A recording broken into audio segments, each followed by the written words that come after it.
Ratusan siswa SMK Negeri 10 Medan terancam tidak bisa mendaftar ke perguruan tinggi negeri dengan jalur seleksi nasional berdasarkan prestasi, SNPB. Kasus ini disebabkan kegagalan dan kelalaian sekolah menyelesaikan finalisasi pangkalan data sekolah dan siswa, atau PDSS. Kamis pagi, ratusan siswa dan orang tua menggeruduk dan berunjuk rasa di SMK Negeri 10 di Jalan Cikditiro, Kota Medan. Aksi unjuk rasa ini sebagai bentuk kekecewaan lantaran sebanyak 140 siswa-siswi tidak dapat mendaftar diri di perguruan tinggi melalui jalur SNPB. Sejumlah siswa ini membentang spanduk kritikan dan protes atas kelalaian pihak sekolah. Pasalnya ratusan siswa ini hanya mendapat kesempatan untuk mendaftar perguruan tinggi melalui seleksi nasional berdasarkan tes SNBT.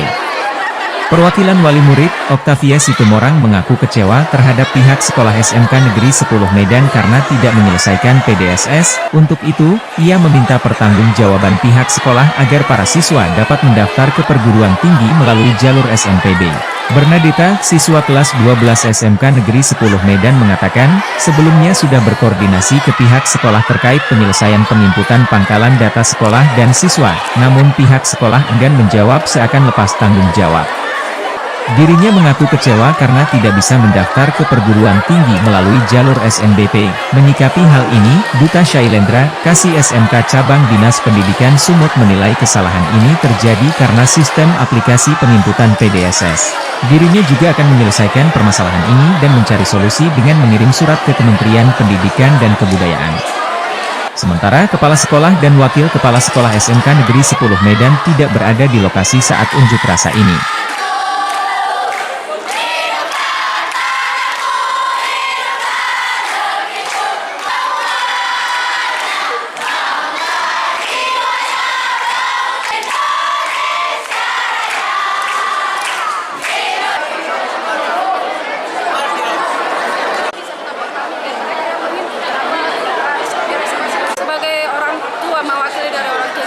Karena merasa kecewa dengan SNBP yang untuk SMK Negeri 10 ini yang tidak selesai pengisian PDSS-nya, sehingga anak-anak ini terancam tidak bisa ikut SNBP. Jadi saya kecewa dan ingin meminta pertanggungjawaban dari sekolah. Karena kan kemarin sebelum penutupan dari portal kami juga sudah datang untuk koordinasi dengan pihak sekolah, minta tolong supaya PDSS selesai diisi supaya anak-anak ini bisa ikut SNBP.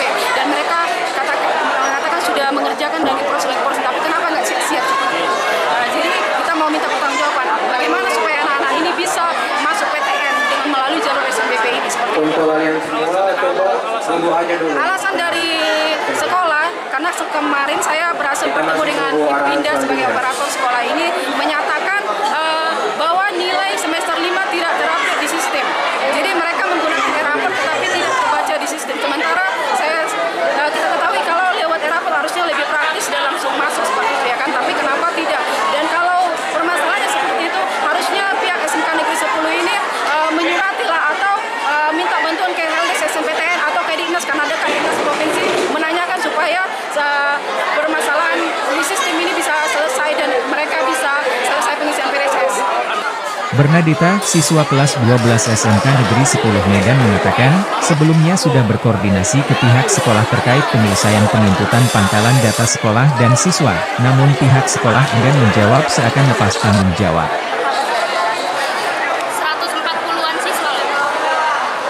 Gini, kan kalau kami menggunakan jalur e-rapor, sedangkan jalur e-rapor itu kalau dari mereka dibilang jalurnya lebih mudah karena tinggal tarik data nilai dari sistem Dapodik ya kan Bu. Nah, namun mereka setiap kami nanya gitu, kami datang kemarin saya datang di tanggal 31 di jam 11 atau jam 12 gitu datang ke sana untuk menanyakan apakah data kami udah disampaikan finalisasi.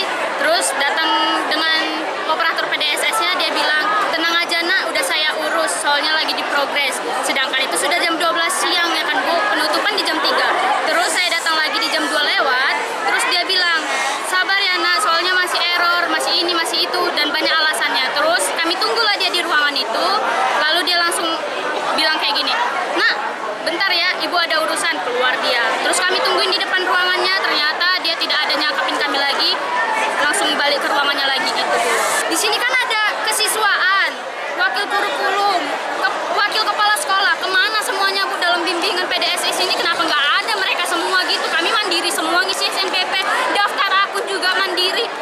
bisa kayak gitu, Bu. Sekolah-sekolah lain capseknya yang datangin, ayo nak ke TU, nilainya segini, segini, segini. Terus prestasimu apa aja, sertifikatmu apa aja, semuanya dikabarin, Bu. Capseknya yang manggil siswa, bukan siswa yang datangin TU. Kan bisa dibilang sekolah kita yang kami ini, yang kami cintai, yang kami hargai ini sama sekali tidak bergerak gitu ya kan, Bu. Nah, jadi yang bikin gondoknya kami lagi, mereka bilang, introspeksi nilai dong. Nilai kalian layak tidak untuk SNBP. Pasti dari antara kalian banyak nilainya yang nasib-nasiban. Makanya rata-ratanya bisa masuk. Sedangkan yang lainnya udah berkorban, nilai, tapi rata-ratanya nggak masuk, nggak ikut eligible. Loh, kata-kata seorang guru kah seperti itu, Bu? Kan enggak kan, Bu? Dia malah menjatuhkan mental anaknya. Sedangkan kami udah berusaha beberapa dari semester 1 sampai semester 5. Masa semester 5 data kami satu pun nggak ada yang masuk, Bu? Nol, Bu. Dia berjanji bahwa dia akan menyelesaikan selama 1 hari. Udah lewat 1 hari kan ini, Bu. Terus sampai sekarang belum ada keberlanjutan atau ada kabar dari mereka juga nggak ada sama sekali. Jadi nihil. Demo ini bentuk kekecewaan ya? Iya, Bu. Harapannya ke depan gimana? Terus pengennya gimana nih ke depan? Harapan kedepannya adik-adik kelas kami ini nggak dapat dampak dari sini dan tidak terulangi lagi kejadian yang seperti ini. Ya.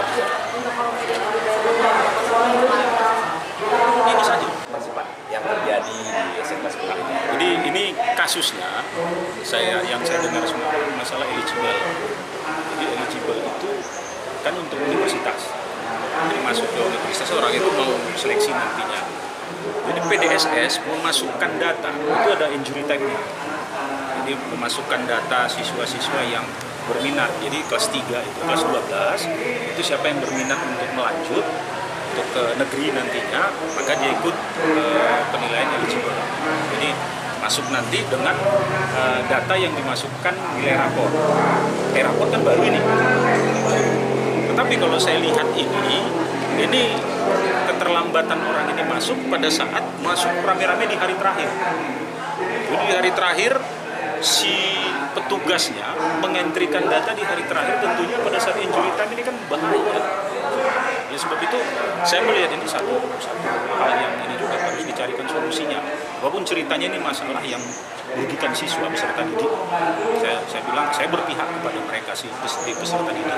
Kalau informasi yang kami peroleh, sistemnya justru salah, bukan sistem SNBP yang mereka upload ke situ, tapi sistem yang berbeda. Kan Dia kan apa namanya BP3 kan kalau yang terus nanti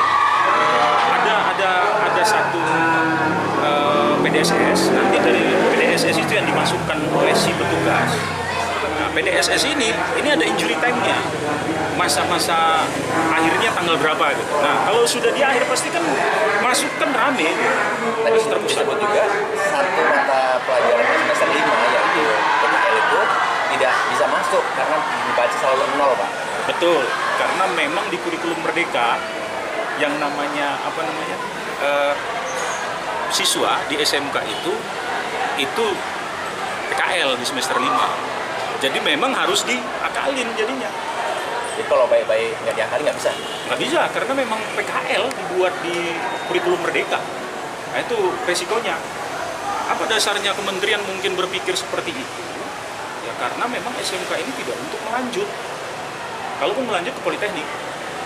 Jadi pertama sekali dia kalau di di SMK itu pertama dia harus membuka lapangan kerja, jadi wirausahawan. Baru kedua jadi kerja. Baru nanti nomor 3 melanjut. Jadi ada kemungkinan itu jadi salah satu penyebab. Gimana? Itu jadi sistem aplikasi yang tidak bisa di-input itu menjadi salah satu penyebab kemungkinan. Penyebab udah pasti.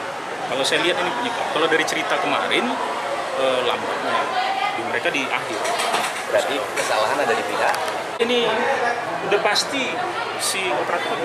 Kalau saya melihat operatornya dari sisi kita ya melihatnya. Nah, maka kita carikan solusi.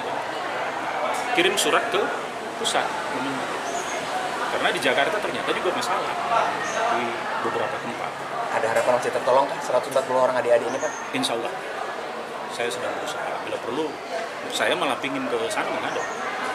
Bila perlu ke menteri kita hadap. Karena persoalannya ini merugikan anak kan. Sistem yang seperti ini kan merugikan anak kan tentunya. Bukan tidak mungkin mereka juga nanti bakal jadi pemimpin juga. Masa gara-gara hal yang seperti itu. Dan bukan kesalahan di siswa kan. saya tidak. Duta Shailendra, Kasih SMK Cabang Dinas Pendidikan Sumut menilai kesalahan ini terjadi karena sistem aplikasi penginputan PDSS. Dirinya juga akan menyelesaikan permasalahan ini dan mencari solusi dengan mengirim surat ke Kementerian Pendidikan dan Kebudayaan. Sementara Kepala Sekolah dan Wakil Kepala Sekolah SMK Negeri 10 Medan tidak berada di lokasi saat unjuk rasa ini.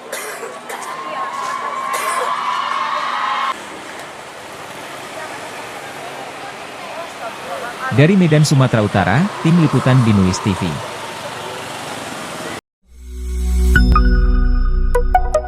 B News TV.